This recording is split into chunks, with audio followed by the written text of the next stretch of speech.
प्यारे साथी, आज का टॉपिक रहने वाला है राष्ट्रपति अध्याय से टॉप प्रश्न। प्रेसिडेंट चैप्टर से टॉप प्रश्न आएंगे जो प्रीवियस ईयर क्वेश्चन होंगे। सारे क्वेश्चन प्रीवियस ईयर के बेस पर होंगे। पीवाई को क्वेश्चन सारे के सारे पीवाई को क्वेश्चन हैं। आइए सभी क्वेश्चनों को एक एक करके डिस्कस करते हैं। चलिए शुरू करते हैं। पहला प्रश्न हमारा इस प्रकार है, राष्ट्रपति पद के लिए नामांकन पत्र पर कितने प्रस्तावक आवश्यक हैं? नामांकन पत्र पर जो नामांकन पत्र राष्ट्रपति चुनाव लड़ने के लिए प्रस्तावक के रूप में दिया जाता है, उस पर कितने लोग होना आवश्यक है? तो इसका अगर राइट आंसर की बात करें तो ऑप्शन सी यानी कि 50 नामांकन पत्र पर होना जरूरी है। आइए सेकंड क्वेश्चन क्या कहता है। सेकंड क्वेश्चन हमारा सेकंड कहता है, राष्ट्रपति की क्षमादान शक्ति में क्या शामिल है? यानी कि राष्ट्रपति की जो क्षमादान शक्ति 72 आर्टिकल जो है वो क्या क्या परमिशन देता है? तो इसको दंड को कम करना, दंड को स्थगित करना, पूर्ण क्षमा देना, उपरोक्त सभी। यानी कि इनमें से क्या है? तो राष्ट्रपति चाहे तो दंड को कम भी कर सकता है। यानी कि इसका राइट आंसर की बात करें तो ऑप्शन डी रहेगा हमारा। आइए थर्ड क्वेश्चन की तरफ चलते हैं। तीसरा क्वेश्चन हमारा इस प्रकार है, राष्ट्रपति पद के उम्मीदवार के लिए कितने अनुमोदक आवश्यक हैं? यानी कि इससे पहले बात की थी नामांकन के लिए, लेकिन अब पूछ रहा है अनुमोदक के रूप में। तो अनुमोदक के रूप में भी अगर बात करें तो 50 की जरूरत है। 50 नामांकन के रूप में, 50 अनुमोदक के रूप में होना जरूरी है। तो इसका राइट आंसर ऑप्शन बी रहेगा। आइए फोर्थ क्वेश्चन है। चौथा क्वेश्चन कहता है हमारा, राष्ट्रपति को सलाह देने वाली मंत्रिपरिषद को उल्लेख किस अनुच्छेद में? राष्ट्रपति को जो मंत्रिपरिषद सलाह देती है उसका उल्लेख किस आर्टिकल में दिया गया है? एसएससी जीडी 2022 शिफ्ट सेकंड का क्वेश्चन है। इसका जवाब किसी को पता है तो कमेंट बॉक्स में फिल कर दिए, वरना हम बता ही देते हैं। इसका जो राइट आंसर रहेगा ऑप्शन बी 74 आर्टिकल 74 जो है इसका वो राइट आंसर है। आइए प्रश्न 5 पर। प्रश्न 5 कहता है, राष्ट्रपति लोकसभा को भंग कर सकता है या नहीं कर सकता है?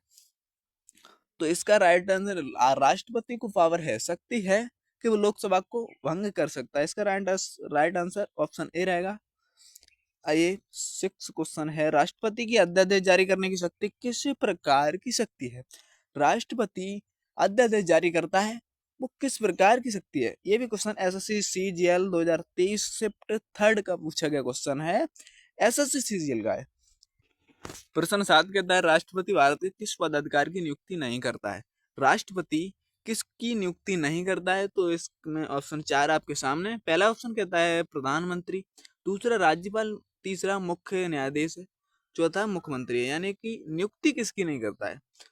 तो हमारा प्रधानमंत्री को नियुक्ति पत्र देगा, राज्यपाल को देते हैं, मुख्य न्यायाधीश को देते हैं, यानी कि मुख्यमंत्री को ये नियुक्ति पत्र नहीं देते हैं। तो इसका जो राइट आंसर रहेगा वो ऑप्शन डी रहेगा। आइए प्रश्न 8 पर चलते हैं। प्रश्न 8 कहता है, राष्ट्रपति का निर्वाचन किसके द्वारा संचालित होता है? राष्ट्रपति का जो निर्वाचन होता है वो किसके द्वारा संचालित होता है? कौन व्यक्ति इनमें उसका चुनाव कराता है? तो इसका राइट आंसर की बात करें तो ऑप्शन बी यानी कि चुनाव आयोग। वीडियो पसंद आ रही है तो भाई इस चैनल को सब्सक्राइब जरूर कर दीजिएगा, वीडियो को एक लाइक कर दीजिएगा, जिससे कि मोटिवेशन आगे की वीडियो के लिए बनी रहे। आइए प्रश्न 9 पर चलते हैं। प्रश्न 9 है हमारा, भारत के किस राष्ट्रपति का कार्यकाल सबसे लंबा रहा है? तो भारत के किस राष्ट्रपति का कार्यकाल सबसे लंबा रहा है? एसएससी जीडी 2021 शिफ्ट थर्ड का पूछा गया क्वेश्चन है। इसके राइट आंसर की बात करें तो ऑप्शन ए यानी डॉक्टर राजेंद्र प्रसाद का रहा है। और राजेंद्र प्रसाद का कार्यकाल कब से कब तक रहा है? तो इनका कार्यकाल हमारा 1950 से लेकर के 1962 तक रहा है। इनका कार्यकाल 1950 से लेकर 1962 तक रहा है। आइए प्रश्न 10 पर चलते हैं। प्रश्न 10 कहता है, राष्ट्रपति के चुनाव में मतों का मूल्य किस आधार पर तय होता है? राष्ट्रपति के चुनाव में मतों का मूल्य किस आधार पर तय होता है? ये भी एसएससी सीजीएल 2021 शिफ्ट फर्स्ट का पूछा गया क्वेश्चन आपके सामने है। सारे क्वेश्चन पहले ही वीडियो के स्टार्टिंग में ही मैंने बता रखा था कि हर एक क्वेश्चन पीवाईक्यू होगा। तो हर एक क्वेश्चन पीवाईक्यू आपके सामने आ रहा है। इसी बात के ऊपर आप चैनल को सब्सक्राइब जरूर कर लीजिएगा। ये क्वेश्चन 10 है। इसका जो राइट आंसर की बात करें तो ऑप्शन ए यानी कि जनसंख्या के आधार पर होगा। आइए प्रश्न 11 क्या कहता है। प्रश्न 11 कहता है, राष्ट्रपति किस सूची के विषय पर अध्यादेश जारी कर सकता है? राष्ट्रपति जो अध्यादेश जारी करता है वो किस सूची के विषय पर, किस सूची के आधार पर वो अध्यादेश को जारी करता है? तो इसका राइट आंसर ऑप्शन सी, यानी कि संसद के अधिकार क्षेत्र के विषय के आधार पर ही वो अध्यादेश जारी कर सकते हैं, अन्यथा की स्थिति में वो नहीं कर सकते। आइए प्रश्न 12 क्या कहता है? प्रश्न 12 कहता है राष्ट्रपति द्वारा जारी अध्यादेश कितने समय तक प्रभावी रहता है यदि संसद अनुमोदन न करे, संसद इसका विरोध न करे, तो इस अध्यादेश की समय सीमा क्या रहती है? ये भी एसएससी एमटीएस 2022 शिफ्ट सेकंड का पूछा गया क्वेश्चन है। कितना ही हलवा क्वेश्चन है। आप देखिए एमटीएस में बहुत ही हलवा क्वेश्चन पूछा गया है। सभी को पता है इसका राइट आंसर ऑप्शन ए 6 सप्ताह। ना ना ना, इसका जो राइट आंसर 6 माह रहेगा, 6 माह। ऑप्शन ए नहीं है, ऑप्शन बी होगा। राष्ट्रपति किसकी नियुक्ति करता है? राष्ट्रपति इनमें से किसकी नियुक्ति करता है? राज्यपाल, मुख्यमंत्री, महापौर, ग्राम प्रधान, यानी कि इनमें से किसकी नियुक्ति करता है? तो मुख्यमंत्री, महापौर, ग्राम प्रधान, इनका कोई रोल ही नहीं है, तो इसका जो राइट आंसर ऑप्शन है यानी कि राज्यपाल रहेगा। प्रश्न 14, राष्ट्रपति के विरुद्ध महाभियोग की प्रक्रिया किस देश से ली गई है? राष्ट्रपति के खिलाफ जो महाभियोग चलाया जाता है, इम्पीचमेंट चलाया जाता है आर्टिकल 61 का यूज करके, वो प्रक्रिया कहां से ली गई? तो ऑप्शन बी यानी कि अमेरिका। प्रश्न 15 है राष्ट्रपति की अनुपस्थिति में कौन कार्य करता है? राष्ट्रपति की अनुपस्थिति में, राष्ट्रपति जब ना हो, राष्ट्रपति प्रेजेंट ना हो, राष्ट्रपति एब्सेंट हो, तो कौन कार्य करेगा? तो हमारे ऑप्शन बी जो आपके सामने उपराष्ट्रपति जी हैं, यही हमारे राष्ट्रपति पद को संभालेंगे। प्रश्न 16 क्या कहता है? प्रश्न 16 है राष्ट्रपति द्वारा नियुक्त नियंत्रक एवं महालेखा परीक्षक CAG किस अनुच्छेद में है? तो इसका CAG का वर्णन आर्टिकल 148 में किया गया है।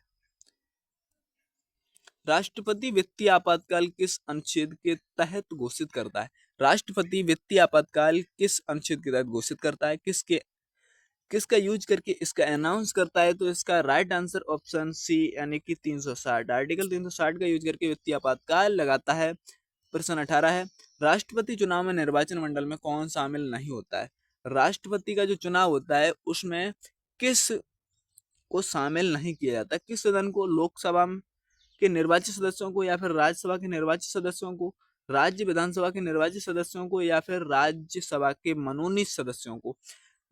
इसमें उन सदस्यों को नहीं शामिल किया जाता है जो राज्यसभा के मनोनीत सदस्य होते हैं। राज्यसभा के मनोनीत सदस्य राष्ट्रपति द्वारा चुने जाते हैं, तो उनको निर्वाचित नहीं किया जाता क्योंकि वो तो हमारे राष्ट्रपति का ही पक्ष बजाएंगे, इसीलिए उनको संविधान से हटा देगा क्योंकि वो चुनाव नहीं लड़ सकते, चुनाव में वोट नहीं डाल सकते राष्ट्रपति के में। आइए प्रश्न 19 है। प्रश्न 19 है राष्ट्रपति चुनाव में मतदान किस प्रकार होता है? राष्ट्रपति का चुनाव होता है उसमें मतदान किस प्रकार का होता है? खुला मतदान होता है, या फिर गुप्त मतदान होता है, या हाथ उठाकर मतदान होता है, इलेक्ट्रॉनिक होता है? जो राष्ट्रपति चुनाव में मतदान होता है वो हमारी जनसंख्या के आधार पर होता है, पहला पॉइंट ये। दूसरा हमारा होता है गुप्त मतदान, बिल्कुल खुला मतदान नहीं हो सकता, गुप्त मतदान, यानी इसका राइट आंसर ऑप्शन बी रहेगा। और ये किस आधार पर होता है? तो जनसंख्या के आधार पर होता है, ये वोटर के आधार पर नहीं होता है।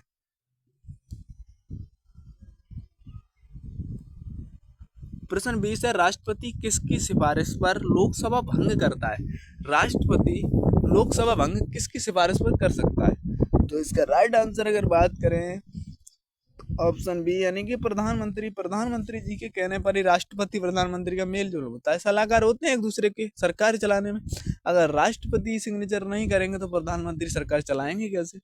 और राष्ट्रपति ने सिग्नेचर नहीं किए तो प्रधानमंत्री अपनी मंत्रिपरिषद से क्या इम्पीचमेंट चलवा देंगे, महाभियोग चलवा देंगे उनके खिलाफ। तो ये डर होता है एक दूसरे का, इसीलिए एक दूसरे से मिलते जुलते रहते हैं।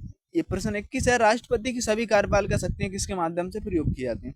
राष्ट्रपति की कार्यपालिका की शक्तियां किसके माध्यम से प्रयोग की जाती हैं? इसका राइट आंसर हमको तो पता है, लेकिन आप अगर किसी स्टूडेंट को इसका राइट आंसर पता है तो कमेंट बॉक्स में जरूर पिन कर दीजिएगा। चलिए इसका राइट आंसर बता ही देते हैं।